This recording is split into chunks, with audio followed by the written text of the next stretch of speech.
नमस्कार, आप देख रहे हैं द सोशल राइज। मैं हूं आशुतोष। हमारी खास पेशकश राजनीतिक गलियारे में आपका स्वागत है।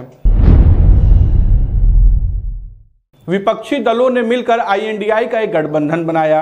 कई बार उस पर मीटिंग भी हुई, लेकिन अखिलेश यादव इस पूरे मीटिंग में तो दिखे, लेकिन कहीं ना कहीं अब वो उससे नाराज दिख रहे हैं। अखिलेश यादव के 2 वीडियो सोशल मीडिया पर वायरल हो रहे हैं, जिसमें कहीं ना कहीं अखिलेश यादव कांग्रेस पार्टी को नसीहत दे रहे हैं। मुख्यमंत्री नहीं थे तो इस तरह की भाषा नहीं बोलनी चाहिए उनको।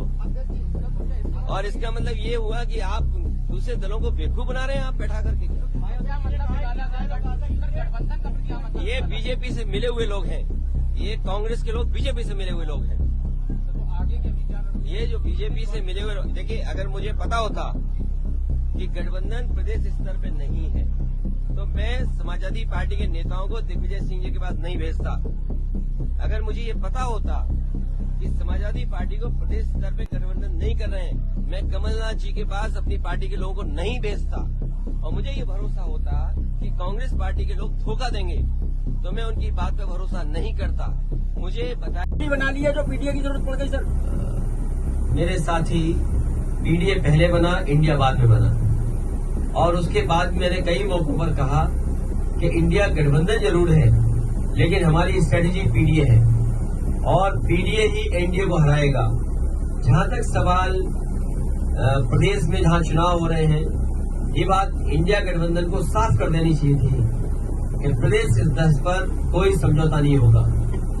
मुझे लगा जब मध्य प्रदेश के नेता ने और उनके जो पूर्व मुख्यमंत्री रहे, उन्होंने हमसे जब बात की और कहा कि आप किन सीटों को चाहते, तो मैंने उत्तर प्रदेश में या मध्य प्रदेश में जो समाजवादी पार्टी की परफॉर्मेंस थी समय समय के चुनाव में, वो पूरी परफॉर्मेंस भेज दी। और मैंने उससे कहा कि मध्य प्रदेश में कभी हमारा इस हिस्से से विधायक बन गया, कभी उस हिस्से से विधायक बन गया, और हमारी पार्टी से कई बार कई विधायक बने जो आज दूसरे दल में भी चले गए, कांग्रेस में भी चले गए। और मैंने याद दिलाया कि जिस समय कांग्रेस को समर्थन की जरूरत थी, उसमें सबसे पहले समाजवादी पार्टी के विधायक ने समर्थन किया था और सरकार बनी थी। हम बीजेपी के खिलाफ हैं। और जिस समय भी कांग्रेस के नेताओं से बात हुई, उस समय मैंने कहा कि हम बीजेपी को हराना चाहते हैं, जो हमसे सहयोग लेना चाहो ले लो।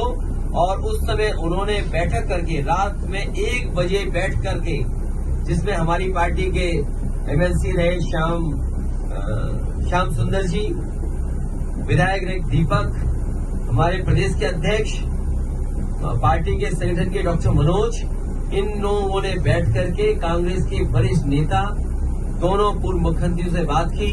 उन्होंने रात के 1 बजे जब मीटिंग खत्म हुई, उन्होंने आश्वासन दिया कि 6 सीटें लगभग आपको दी जा सकती हैं। और वो खबर अखबार में भी छपी। मुझे भरोसा हो गया कि 6 नहीं, कम से कम 4 दे देंगे। लेकिन जब सूची आई कांग्रेस की, तो जो हमारा सिटिंग MLA है, उस पे भी उन्होंने प्रत्याशी घोषित कर दिया।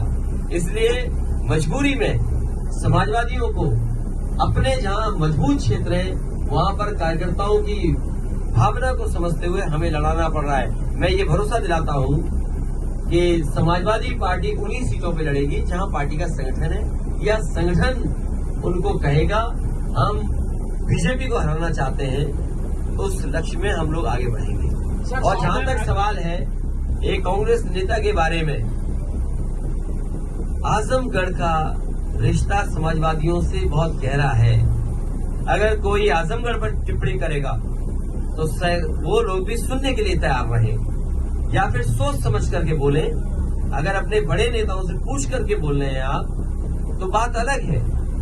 लेकिन अगर आप आजमगढ़ पर कुछ बोलेंगे, जो इमोशन आजमगढ़ से समाजवादियों का है, हो सकता है कांग्रेस का इमोशन रायबरेली और अमेठी में भी वही हो।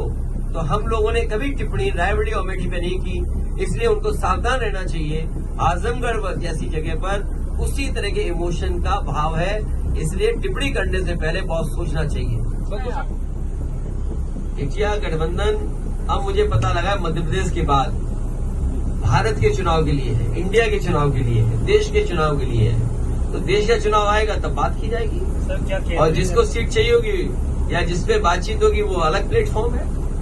लेकिन ये सवाल ये है, क्रेडिबिलिटी का है कि अगर कांग्रेस इसी तरह का व्यवहार करेगी तो कौन उनके साथ खड़ा होगा। इसलिए मैं कोई राय सुझाव नहीं दे रहा हूं कांग्रेस पार्टी, लेकिन देश के सामने बड़ी चुनौती है। बीजेपी बड़ी पार्टी है, बीजेपी बहुत ऑर्गेनाइज्ड दल है, इसलिए उसके मुकाबले के लिए कोई भी कंफ्यूजन किसी दल के अंदर नहीं होना चाहिए। अगर कंफ्यूजन के साथ आप चुनाव लड़ोगे बीजेपी से तो आप कामयाब नहीं होगे। ऐसी खबरों के लिए देखते रहिए द सोशल राइज।